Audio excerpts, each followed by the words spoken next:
Halo teman-teman, kembali lagi bersama gue Nepto. Di video kali ini gue akan bahas yang banyak banget nih di request oleh teman-teman, yaitu Solana atau Solcoin. Nah, banyak sekali nih project-project blockchain di luar sana ya, yang menawarkan itu sistem konsensus baru dan menyatakan bahwa punya mereka itu unik, tercepat dan lain-lainnya gitu loh.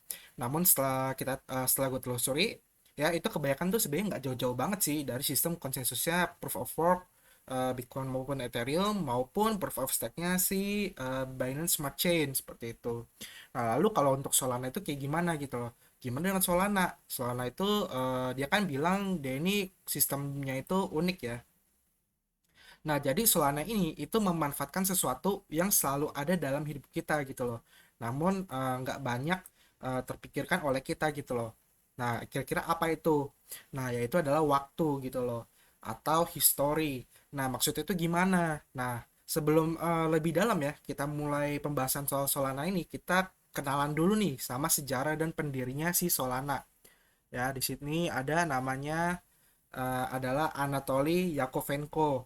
Nah, dia ini orang terpenting di balik Solana gitu karena karir dia ini memiliki karir profesional dimulai di Qualcomm ya, di mana dia ini dengan cepat naik pangkat dan menjadi manajer staff senior insinyur pada tahun 2015. Kemudian jalur jalur profesional dia ini itu bergeser ya. Kalau kalian lihat di sini, dia sempat di Qualcomm, lalu dia bergeser memasuki posisi baru sebagai insinyur perangkat lunak di Dropbox. Kalau lihat di sini Dropbox ya. Lalu pada tahun 2017, Yakovenko ini mulai mengerjakan sebuah proyek yang nantinya akan terwujud, yaitu sebagai Solana. Dia juga bekerja sama dengan rekan Qualcomm-nya ya, yaitu Greg Fitzgerald. Ya, jadi dia ini mereka ya dengan Yakovenko dan si Gerald ini itu mereka bersama mendirikan sebuah proyek bernama Solana Labs. Nah, menarik selain itu juga si Yakovenko ini juga menarik beberapa mantan rekan Qualcomm-nya ya dalam prosesnya pengembangan Solana Lab itu ya, dan proses protokol Solana dan token Sol. Lalu Solana ini secara resmi diluncurkan pada Maret 2020 oleh Solana Foundation yang berkantor di pusat di Jenewa, Swiss. Jadi kalau kalian lihat di sini ya. Oke, kita balik lagi ke Solana. Next, nah hebatnya si Yakovenko ini itu dia bisa melihat dan menemukan sesuatu dalam fungsi hashnya Bitcoin. Jadi kalau Bitcoin itu dia dalam miningnya itu dalam menyelesaikan validasinya itu kan dia menggunakan sistem hash ya. Nah, sistem hash itu disebut dengan SHA-256. Nah, si Yakovenko ini melihat SHA-256 ini bisa digunakan untuk menciptakan sebuah jam desentral pada blockchain aset kripto. Maka saat itu Solana pun didirikan oleh Yakovenko. Jadi apa itu Solana? Nah, Solana itu intinya adalah sebuah blockchain ya. Dan ini adalah sebuah proyek open source ya yang sangat fungsional gitu loh. Proyek open source yang sangat fungsional yang menggunakan teknologi blockchain tanpa izin untuk menyediakan solusi keuangan terdesentralisasi atau DeFi. Protokol Solana ini dirancang untuk memfasilitasi pembuatan aplikasi terdesentralisasi atau dApps yang bertujuan untuk meningkatkan skalabilitas dengan memperkenalkan konsensus proof of history yang dikombinasikan dengan konsensus proof of stake yang mendasari blockchain. Kalau kita lihat ya di sini untuk ekosistemnya. Nah, di sini untuk ekosistemnya ini kalau kalian lihat kalian kunjungi solana.com/ekosistem ya, itu udah ada yang terdaftar ada 157 dApps atau decentralized apps yang dibangun di atas jaringan Solana. Nah, itu udah banyak banget ya, ada tools, ada wallet, ada NFT, DeFi, game, fund ya, macam-macam. Nah, kalian bisa lihat di sini ya. Jadi udah banyak banget aplikasi yang dibangun di jaringannya Solana. Nah, eh karena model konsensus hibrida ya, sebutan itu model konsensus hibrida yang inovatif ya, Solana ini berhasil menarik baik peminat dari pengembang kecil maupun pengembang besar atau kons sorry konstitusional ya. Nah, konsensus proof of history ini yang dikomunikasikan dengan konsensus proof of stake yang mendasari blockchain Solana. Nah, cara kerjanya seperti apa? Nah, cara kerjanya proof of history itu adalah dia ini mencatat operasi yang terjadi dan waktu yang telah berlalu gitu loh, yaitu memanfaatkan SHA-256 sebagai referensinya yang tadi gue bilang ya. Jadi dia memanfaatkan data-data yang terjadi di jaringan blockchainnya Bitcoin ya, atau validasi di Bitcoin, lalu dia gunakan sebagai untuk validasi proof of history-nya seperti itu. Ini sebenarnya agak rumit ya untuk dijelaskan ya, namun intinya dia memanfaatkan data masa lampau. Nah, lalu sehingga dia itu bisa memastikan bahwa sifat blockchain dia itu tetap berjalan dengan sebagaimana mestinya. Lalu karena dia menggabungkan dengan konsensusnya proof of stake ya, dia digunakan proof of stake ini tuh digunakan sebagai alat pemantau untuk proses proof of history dan memvalidasi setiap urutan blok yang dihasilkan olehnya. Ya, tentunya dengan kombinasi dari kedua mekanisme ini, konsensus ini itu membuat Solana menjadi fenomena yang sangat unik di industri blockchain. Nah, kalau kita lihat di sini ya, Solana itu dia bisa memproses dan menggunakan smart contract ya. Ya, tentunya itu saat dibutuhkan terutama untuk DeFi. Lalu selain itu Solana juga bisa memproses hingga 50.000 transaksi per detik dengan waktu bloknya itu sekitar 400 mili detik ya. Kalau kalian lihat di sini untuk skalabilitasnya ini, nah total transaksinya saat ini itu ada di 18 miliar ya. Ini terus bertambah ya. Total transaksi terus bertambah. Block time itu ada 1100 milisecond. Lalu untuk fee-nya itu rendah ya. Saat ini di 0,00025 dolar per transaksi dengan 973 nodes.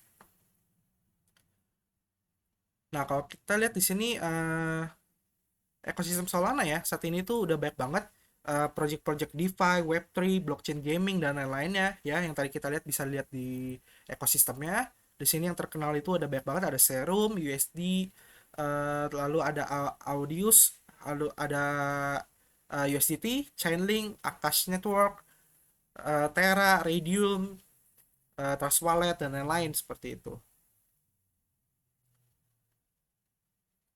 Nah, di sini ya. Lalu kehebatan Solana nih. Solana itu jadi dia menawarkan tiga tiga kehebatan dia, itu scalable. Solana memanfaatkan proof of history dan beberapa inovasi terobosan lainnya untuk memungkinkan jaringannya berkembang sesuai dengan hukum Muru. Lalu yang kedua itu ada low cost. Jaringannya itu uh, murah ya, kayak tadi kan kita udah lihat biayanya berapa per transaksi. Nah, namun kan pasti banyak pertanyaan tuh. Kalau misalnya harga tokennya naik atau traffic lagi tinggi, apakah biaya transaksi juga akan naik? Nah, kalian nggak perlu khawatir. Solana ini menawarkan tentang kenaikan biayanya itu sering bertambah berbasis penggunanya di blockchainnya tersebut kayak gitu. Jadi fee-nya tentunya akan bisa lebih murah walaupun uh, harga token Solana itu naik kayak gitu. Lalu yang ketiga itu adalah composable. Composable itu maksudnya apa? Itu status global tunggal Solana memastikan komposisi antar proyek, sehingga kita itu nggak perlu berurusan dengan banyaknya pecahan atau shards seperti Zilliqa atau sistem lapisan dua seperti Polygon. Kenapa? Karena Solana ini adalah blockchain layer satu yang bahkan kecepatan transaksi itu saat ini itu memang sudah mengalahkan sistem lapisan dua atau layer 2 kayak gitu. Cuma sebenarnya ini nggak terlalu haruskan pikirin aja. Intinya ya memang Solana itu transaksi saat ini 50.000 transaksi per detik seperti itu aja. Nah, lalu kira-kira Solana Coin ini tuh fungsinya apa sih? Nah, kita lihat Solana Coin ini ya. Jadi Solana Foundation itu telah mengumumkan bahwa total supply itu saat ini adalah 494 juta 519.162 Solcoin. Lalu saat ini sirkulasi Solana Coin yang beredar adalah di exchange ya, di exchange maupun di staking totalnya itu ada sekitar 272 juta 639.427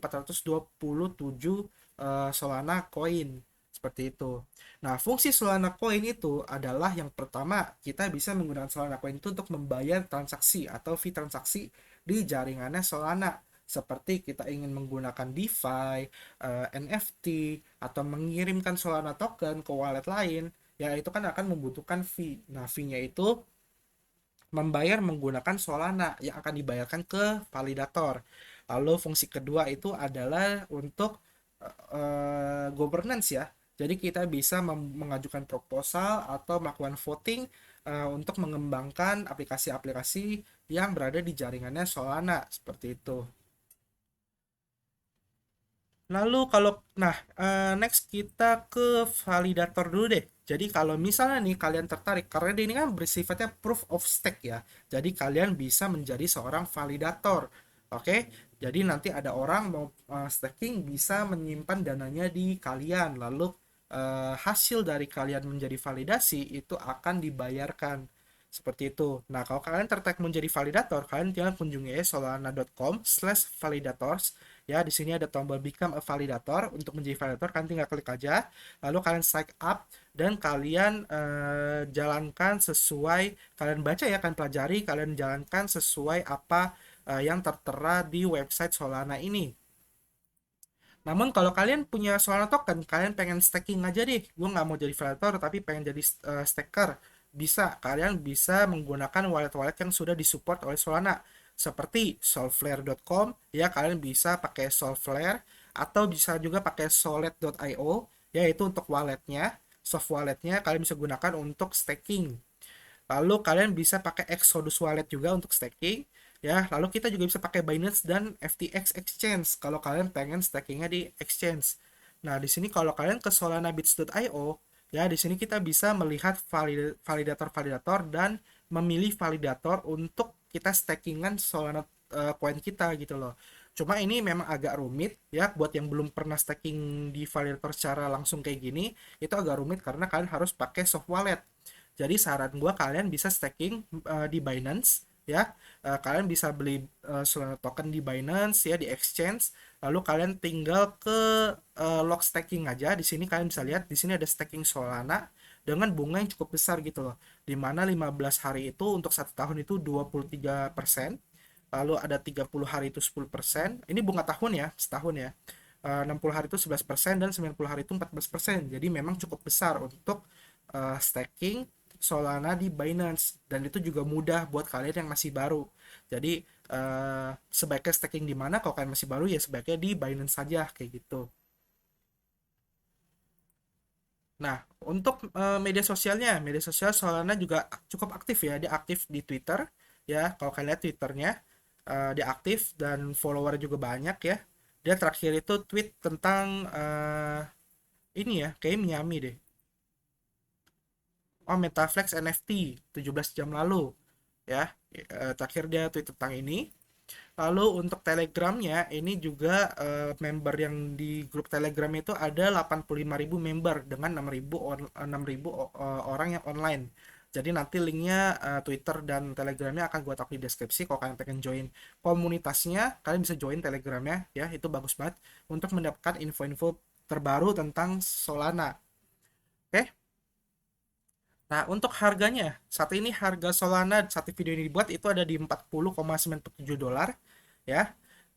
Kalau kalian lihat data dari masa lalu ketika dia awal diluncurkan sampai sekarang, tentunya Solana itu mulai naik pas Januari ya. Pas Januari memang ketika orang mulai banyak mengenal tentang aset kripto ya, mulai meningkat, mengalami kenaikan. Oke. Nah, untuk all time high-nya kalau nggak salah waktu itu pernah menyentuh harga 700.000 ya. Berarti di sekitar 55,91 dolar itu pada tanggal 18 Mei. Jadi itu masih di bulan lalu ya, di pertengahan bulan lalu. Nah, em, terjadi market crash ya, kemarin market crash jadi turun cukup dalam ya. Di bawahnya itu sempat melewati support dia ya. Di bawahnya itu di 24,69 dolar. Namun habis itu dia cepat recovery, dia mulai naik lagi kayak gitu ya. Jadi Solana ini kalau dari grafiknya dia peningkatan itu bukan karena pump and dump, tapi memang karena orang membeli karena mengetahui dari sisi fundamentalnya kayak gitu. Mereka meyakini bahwa Solana ini adalah blockchain masa depan atau bisa mengalahkan blockchain-blockchain lainnya seperti itu. Oke. Lalu apakah Solana ini layak diinvestasikan atau enggak? Kalau gue pribadi melihat Solana itu memang memiliki kelebihan yang cukup baik dibandingkan blockchain-blockchain lainnya seperti itu. Oke, jadi nah kira-kira gimana nih menurut teman-teman? Apakah Solana Coin ini layak untuk diinvestasikan untuk jangka panjang atau enggak? Atau hanya untuk jangka pendek atau cuma numpang lewat doang? Ya, silakan tuliskan pendapat kalian tentang Solana ini ya di kolom komentar di bawah. Nah, lalu jangan lupa di like dan subscribe ya videonya ya. Kalau memang video ini itu sangat membantu kalian dan memberikan informasi yang banyak ke kalian. Kayak gitu. Oke, sampai sini aja videonya. Kita ketemu lagi di next video. Bye-bye.